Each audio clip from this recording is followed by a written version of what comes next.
Damos vuelta de página aquí en La Inquietud por CNN Radio Rosario. Enorme honor, placer. Él es economista, profesor universitario, es máster en economía por la Universidad de Sussex, en Inglaterra, Reino Unido. Fue becario Chimney, además, máster en finanzas por la Universidad del SEMA. Socio de su consultora económica, Inveig, columnista, lo leen en casi todos los lados, principalmente en La Nación, en Argentina. Nosotros que es Santiago Bulat. Santiago, ¿cómo estás? Gartner te saluda. ¿Cómo estás, Garrett? Gracias por la llamada. Un gusto charlar contigo.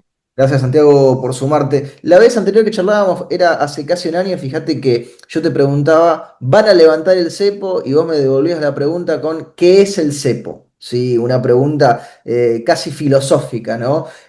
A esta altura de 2025, ya habiendo transitado prácticamente todo este primer semestre, con el gobierno que dijo, levantamos el cepo. ¿El cepo está levantado o no está levantado, según cómo lo entendamos? Buen punto. Bueno, y bien arrancar con lo que se dijo, está bueno. Eh, el cepo está completamente levantado para las personas físicas, no está completamente levantado para las personas jurídicas, es decir, las empresas.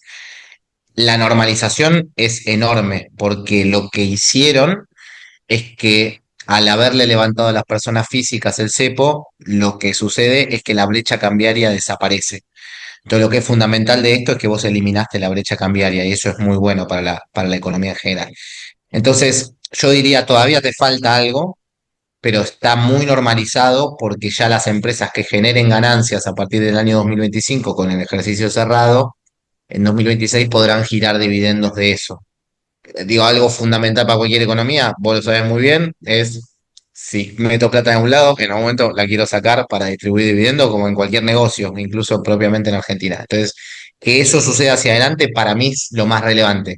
¿Qué queda todavía atrapado? El tema de los stocks. Digo, lo que todavía no se ha podido resolver con los GOPREALes y demás, con esta cuestión de lo que ha quedado de deudas comerciales pasadas, con todo el tema de las IRAs y demás y de algunos dividendos viejos que desde 2019 que no se sacan.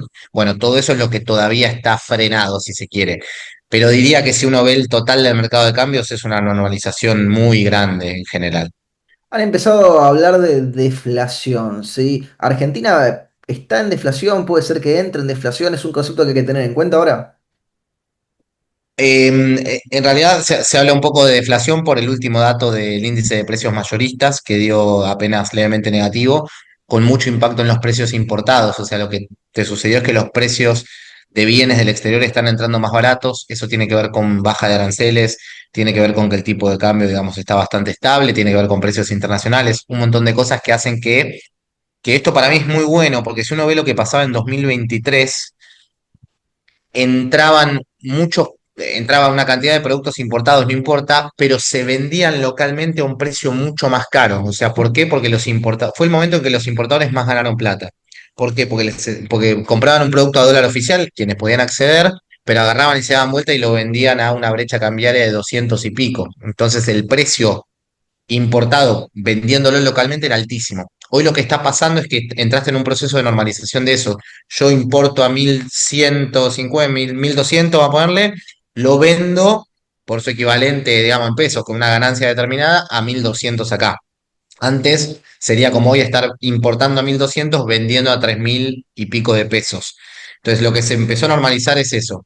Entonces lo que está sucediendo es que si baja un poco los precios internacionales sin movimiento del dólar, eso te genera que los precios vayan hacia abajo y esa es la buena noticia. Yo diría que una economía en deflación no es una buena noticia en general. Digo, por algo los bancos centrales del mundo buscan tener una inflación chiquita, cercana a 2%. Y la deflación no sería una buena noticia si fuera, no sé, en el índice de precios al consumidor. Quizás algún mes por algo en particular lo puedes tener, porque bajó el petróleo y bajaste la nafta, digo, pero cosas más. Pero no sería una buena señal entrar en una deflación fuerte, porque en general te habla de periodos muy recesivos. No estamos en ese contexto. Creo que esto Total. tiene que ver más con esa normalización de la parte importadora. Te tomo ese segundo punto. No le pongo nombres porque el que quiera los busca, pero hay algunos economistas cercanos a Milei del exterior que festejan la deflación. ¿No es entonces algo impreciso para festejar desde tu óptica, desde tu visión como economista? Yo creería que no la deflación como, digo, por eso te digo, si me da un mes de deflación, digo, no pasa nada porque puede ser algún componente en particular o esta normalización que hablamos de las importaciones. Pero me decís, che, la economía viene deflacionaria hace 5 meses, te digo, ojo, muchachos, porque esto es que nadie está vendiendo nada y que la recesión puede ser grosera. Entonces, lo ideal para mí es tener inflación baja, controladísima. Vamos a apuntar a un 2% de inflación, no hace falta que bajemos todo nominalmente. Lo que sí es cierto es que tenés, por ejemplo, muchos sectores que venían con un margen alto de vendiendo cosas, que de repente ya no pueden sostener ese margen. Entonces lo que hacen es, bueno, empiezan a meter descuentos, bajas nominales. Eso está empezando a pasar y eso quizás no es necesariamente tan malo para la economía, porque se están acomodando precios relativos. Lo que no es ideal es que esto sea permanente, permanente, permanente, que siga comiendo margen, porque cuando te devora el margen, se frena la actividad económica. Entonces, la economía necesita estar creciendo con inflación baja. Ese es el mejor escenario al cual deberíamos apuntar eventualmente. Estoy seguro de que no soy el único que en los días hábiles de la semana espera el tuit del Banco Central para enterarse de cuántas son las reservas, ¿no? Y uno va siguiendo ahí el numerito. Es una de las cosas más constantes que la verdad es para aplaudir, ¿no? Porque los tipos te hacen el grafiquito, ahí uno lo tiene, lo va siguiendo. Sí, ¿Importa hoy por hoy el número de reservas o importan las otras cosas que está haciendo el gobierno hoy que el número parece tan alto en comparación con lo que era? sí. Déjame contarte una mini anécdota. Creo que alguna vez te la conté, así que perdón Sí. si te Por aburro. favor. Cuando me fui a estudiar afuera, yo me fui en el año 2022-2023, ¿viste? Y entonces, claro, era pleno caos de todo el tema reservas y demás, no había reserva de nada, ¿viste? La inflación volaba. Y entonces yo le pregunté a todos mis compañeros, todos economistas de distintos países, ¿cuántos son las reservas de sus bancos centrales? Cero sabían. Creo que había solo una chica de Turquía que sabía, porque imagínate lo que es Sí, que Turquía, ¿no? tienen ¿No? Un las crisis quilombo. más o menos en la misma época que Argentina en general. Eso. Entonces me fascinó porque dije, claro, estamos metidos en es una locura que vos me digas, che, estoy esperando el tuit del Banco Central todas las Esto es impresionante semanas. y por eso Es no debo ser el completamente, único y muchos no economistas que lo deben seguir por el bolsillo de olvídate. cada uno, ¿no? No, olvídate, olvídate todo. Pero bueno, mini anécdota de eso, de cómo Sí, estamos un no poco me lo más habías quemados contado, que me el habías resto. contado otras cosas porque otra que también era difícil explicarle a la gente en un momento cuando uno estaba afuera era el cepo, ¿no? Que en realidad uno sabe que son restricciones a las cuestiones monetarias, es decir, la palabra cepo es muy nuestra, pero Sí, explicarle sí, sí, el total. cepo y explicarles que hay un mercado paralelo y explicarle que hay lugares que son las caves, que son las mesas de dinero donde la gente va. Es chino, es chino. Sí, sí, sí, los Es chino. tipos no pueden creer. Ahora me parece que Eh, globalizó un poco más la imagen, pero hace 5 o 6 años era explicarles una cosa de un mundo diferente, ¿no? total. Bueno, y volviendo a la pregunta de reservas, yo creo que en un mercado, a ver, si voy a los libros y digo, che, me importa que un banco central tenga reservas o no, te diría, si el dólar va a flotar, no me calienta para nada. Si lo veo un poco más en la realidad, te digo, no hubo procesos de estabilización económica exitosos con bancos centrales quebrados. ¿Por qué? Porque todavía somos una economía que es muy dependiente del dólar. Somos una economía recontra bimonetaria, si se quiere. Por ejemplo, voy a poner el caso de Brasil. Brasil, cuando arrancó el año, este año ya venía en 2024 complicado, el real se le empezó a ir a cualquier lado. Y el Banco Central dijo, bueno, yo esto puede desestabilizarme la inflación, me puede generar costos recesivos muy altos, voy a intervenir y puso 30.000 millones de dólares para bajar el real, para bajar el dólar frente al real.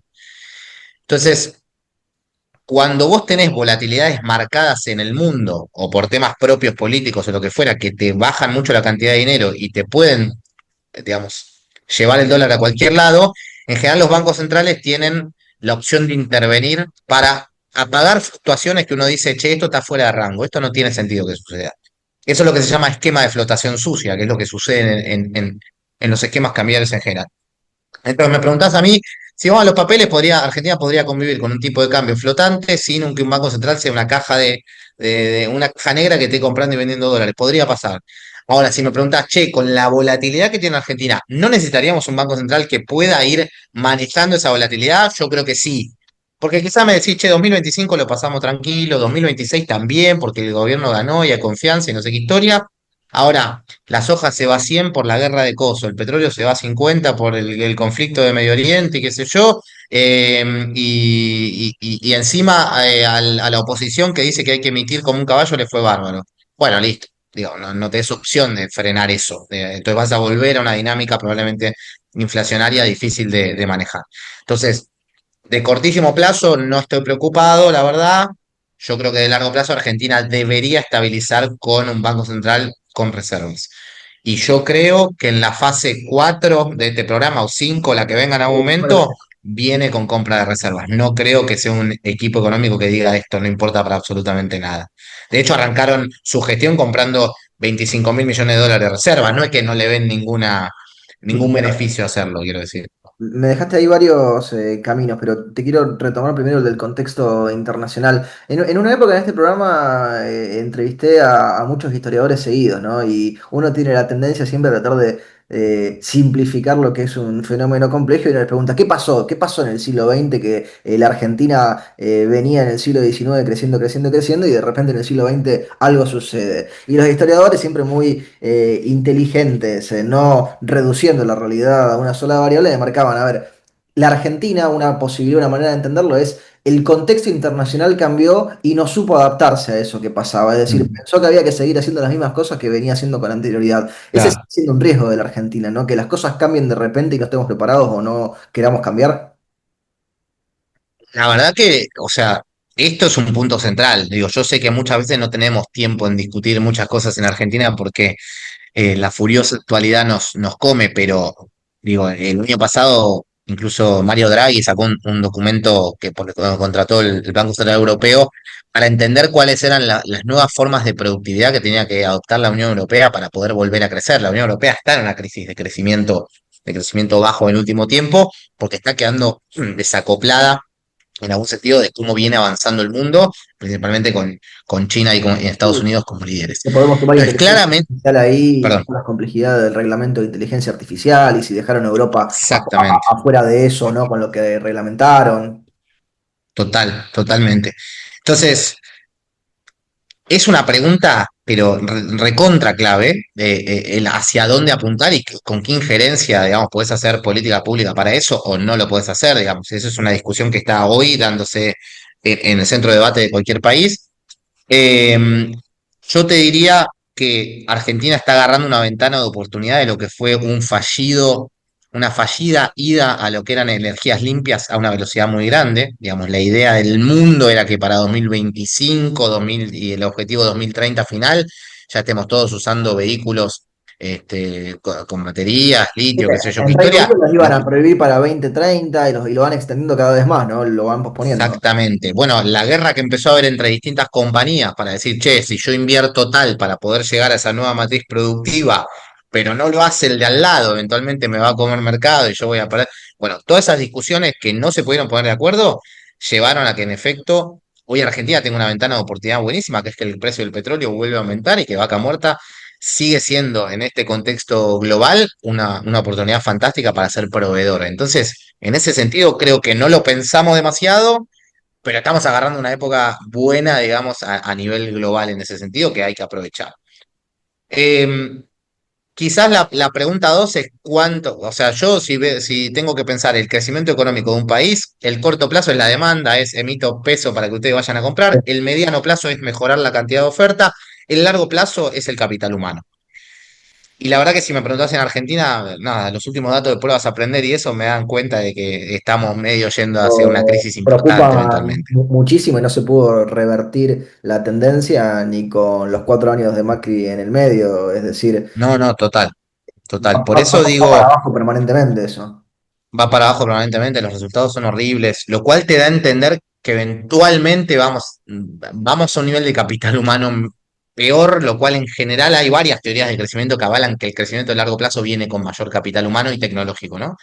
Entonces, digo, de corto plazo, creo que de mediano plazo, si querés, se nos abrió una ventana buenísima a raíz del mundo.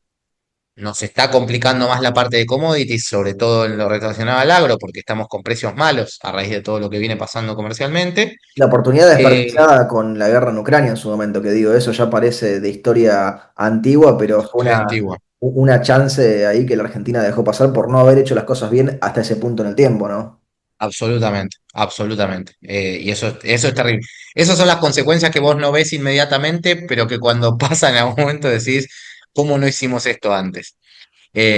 Así que en efecto, bueno, eso, creería de alguna manera que no hicimos todos los méritos para hacer las cosas demasiado bien, pero que esta ventana de oportunidad la estamos aprovechando muy bien, con compañías que están trabajando a una velocidad que no se puede creer. Ir a vaca muerta es impresionante, impresionante cómo están trabajando las compañías, con lo cual creo que Argentina en ese sentido está a una velocidad, está volando, y se nota mucho, y lo ves principalmente en Neuquén y demás. Creo que hay mucha oportunidad con el lado del cobre, que Argentina ya está, digo, si uno ve los fondos de exploración de minería, hoy el mayor porcentaje está destinado a la exploración de cobre, lo cual creo que en poco tiempo vamos a ser también exportadores en algunos años de cobre. Hay cosas que se están haciendo bien en algún sentido, pero es un mundo que viene una competencia feroz, sobre todo con esta nueva revolución, se quiere, de inteligencia artificial que está volando y ahí no sé cuán parados estamos. Quizás una parte de la sociedad muy bien, otra parte va a costarle. Sí, es un tema que al presidente Milei le interesa, pero que a la par si uno ve, hablabas recién de las pruebas a aprender y demás, y lo vimos mucho en la pandemia, por un lado vas a tener la gente que tiene acceso a inteligencia artificial y aprender cómo funciona y desarrollarla, y del otro lado chicos que no tienen ni WhatsApp con los docentes porque no les llegan las tareas, lo vimos en la pandemia eso, la desconexión que era. Absolutamente. Ahí se nota mucho más la disparidad del acceso tecnológico. Te mantengo un poco en los temas que a lo mejor nos interesan a los argentinos, pero que uno se pregunta si tienen o no tienen impacto en lo económico, por lo menos en lo internacional. Yo lo charlaba con amigos de argentinos que han estado en Wall Street muchísimos años, y ellos me dicen, afuera no importa si a Cristina la condenan, si Cristina va presa, no es un tema la institucionalidad hoy por hoy y en lo jurídico, sí la seguridad jurídica que no se los da el ejemplo de Cristina a los inversores afuera. ¿Importa, no importa? ¿Cuánto importa para lo económico lo que se está discutiendo políticamente en la Argentina? Mira, la verdad no sé estrictamente lo de Cristina, pero sí me pasó hace poquito y me tocó, o sea, algo que está pasando y doy fe, es que me está tocando hablar con muchos CEOs de compañías que están viniendo desde afuera a entender qué está pasando. Ok, Quizás tardaron un poquito más, querían entender el fenómeno Milei, dejaron pasar un tiempo, pero están viniendo desde afuera a entender, che, ahora hay un cambio real, cuánto dura, qué pasa, quién viene si no, con qué ideas viene el que si no. Digo, ahí hay un tema que es un poco trillado, pero la verdad que importa, yo creo que importa mucho el cuál es la opción B ok. a esto. Entonces, por eso para mí, por ahí que le haya ido tan mal al PRO, que el PRO quede fagocitado dentro de la Libertad Avanza, no es demasiada buena señal, porque si le va mal a la Libertad Avanza, del Claro. otro lado es como el escenario adverso. Sí, sí, De hecho, hablé con una persona, están viendo desde afuera quiénes vienen segundos y terceros, no en la tabla por si se cae el que puede campeonar, ¿no? totalmente, totalmente, porque de hecho yo le comenté a una empresa grande de gas, o sea, un monstruo, y le comenté del RIGI, le expliqué cómo era el RIGI, qué sé yo, y me dijo, pero si pierde. A mí el Rigi no me importa, me dice, porque si del otro lado me lo van a dar vuelta o me pueden nacionalizar algo, lo que sea, yo no pienso mover un dedo. Y eso, que no sé si es Cristina o no Cristina, digamos, pero que lo jurídico no esté, no sea tan estricto, es eso es un bloqueo a que lleguen nuevas inversiones al país, Bueno, claramente. es la preocupación, entiendo que tendremos que ver cuando se discuta en el Congreso lo que sea que llegue al Congreso, por este segundo blanqueo o este tema de la dolarización endógena o la cuestión de que haya menos persecución por parte de distintos organismos para el ciudadano de a pie o para Sí, el inversor, que la idea a mí me parece genial desde un tinte ideológico. Como abogado hay cuestiones que me preocupan de la WIF y demás, que uno dice, ok, pero claro. ¿van a dejar realmente de perseguir o qué va a pasar si viene el siguiente, uno después de mi ley, sea dentro de 2 años, sea dentro de 6, sea cuando sea, y te dicen, no, nada de esto prescribió, todo lo que usted movió se lo vamos a revisar detalle por detalle. Ese miedo Va a está. tener que pagar la multa de cosas. No, Claro, así es, ¿no? claro. Yo creo que es uno de los miedos más fuertes, por eso si no salía por ley todo esto, difícilmente tenga mucha atracción, todo el tema de blanquear los dólares del colchón y todo eso. Por eso el blanqueo creo que tuvo más éxito, porque era más por ley y demás, con reglas más claras tributarias, que ya te ponían un tapón fiscal de acá a 4 años, sobre todo con bienes personales. Entonces creo que eso dio mucha atracción. Ahora esto, que es distinto, Bueno, yo creo que tiene sus cositas que la gente no va a estar tan jugado a hacerlo, me parece, ¿no? Por los temas jurídicos que vos sabés más que yo, así que, pero entiendo que algo de eso hay. Y a mí me preocupa lo del tapón, como decís vos. Te robo algún minuto más, Santiago. La vez pasada me ayudaste a entender lo que era el cepo. Recién dije dolarización endógena. ¿Qué es lo de la dolarización endógena que se usó tanto en los últimos meses por parte de Milei? Bueno, si vos ves, digamos, los países dolarizados, si se quiere, son países en los cuales sus monedas directamente han cambiado por el dólar, ¿no? Entonces agarramos todos los depósitos de los ecuatorianos, cambiamos su moneda de un día para otro a dólares, a un determinado tipo de cambio y se terminó. Eso es básicamente atarse a la moneda de otro país, ¿no? Es la dolarización, digamos, de facto. Yo creo que la dolarización endógena es, de alguna manera, que la bimonetariedad que tiene Argentina cada vez sea más importante. O sea, cada vez lo podamos usar en más negocios, cada vez podamos haber más instrumentos de inversión en dólares, cada vez haya más crédito en dólares. Entonces, esto que tiene algún riesgo dependiendo de ciertas normativas, porque en el 2001 se daban un montón de créditos en dólares a gente que ganaba en pesos y después hubo un descalce de monedas que eventualmente terminó siendo un problema. Pero ¿qué es lo que se quiere hacer? Por ejemplo, los bancos están dando plazo fijo en dólares a un 5% de tasa que no lo daban hace años. Entonces, de repente hay una nueva inversión en dólares que pareciera Sí, ser yo me fácil. Después hay que ver si acuerdo tiene... haber simulado algo hace, no sé, una década y que fueran 10 centavos de dólar lo que te No, generaba claro, de intereses. claro. Y ahora están volviendo a poner instrumentos en dólares que pueden tener algo de interés. Los créditos en dólares están subiendo un montón. Reitero, a compañías que pueden tomar dólares o a personas que pueden tomar dólares porque son generadores de dólares. Después estás proponiendo que los postnets puedan cobrar en dólares y en pesos, que antes no se podía. ¿Qué es la dolarización endógena? Es básicamente se mezcla el concepto de competencia de monedas, pero es a medida que haya dos monedas circulando, va a haber una que se va a imponer. Si pensamos que es el dólar, eventualmente todos los depósitos en dólares van a aumentar más, el crédito va a aumentar más, los pagos se van a hacer más con eso, y el peso cada vez irá disminuyendo su poder. Pero no por una decisión de facto de gobierno, sino porque en esa competencia de moneda hay una que va ganando más que otra. ¿Qué creo que va a pasar? Mira, el caso de Perú, te lo dice claramente, hicieron esta competencia de monedas, pero terminó ganando el sol.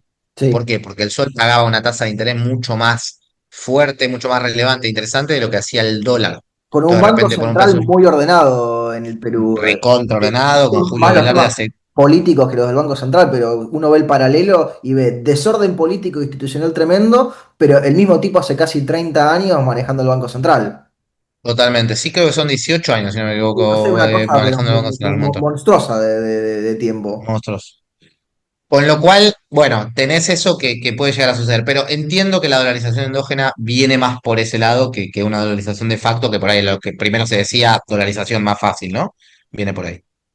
Te robo un minuto más y te libero, Santiago. Te noté optimista en esta conversación sobre lo económico en la Argentina, incluso más que el año pasado.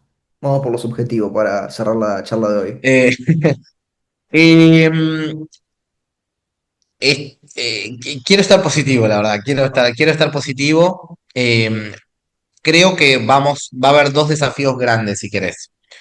Primero que el Banco Central para mí tiene que comprar reservas porque si no puedes estar 2, 3 años de estabilidad, pero que en el cuarto año todo se vaya por las nubes, lo cual sería una muy mala señal porque de repente decís, bueno, ¿cuántas más oportunidades hay, viste, para estabilizar un país tan desestabilizado? Así que ahí tengo una duda.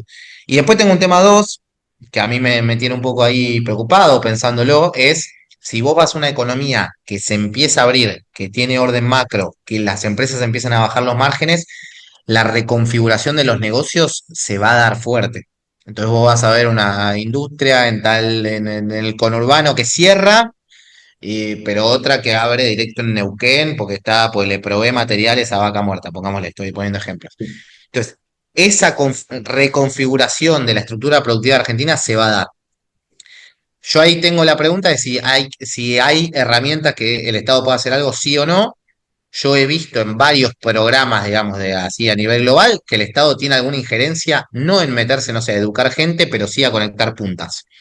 Y te diría que hay dos casos muy interesantes de acá de Argentina. Uno es el caso Córdoba, el otro es el caso Neuquén, que tienen muchos programas de bolsas laborales donde las empresas piden determinados talentos, el Estado lo que hace es financiar durante X tiempo que esa persona se vaya a educar a tal, digamos, institución privada, lo que sea, para que vuelva y ya tenga trabajo.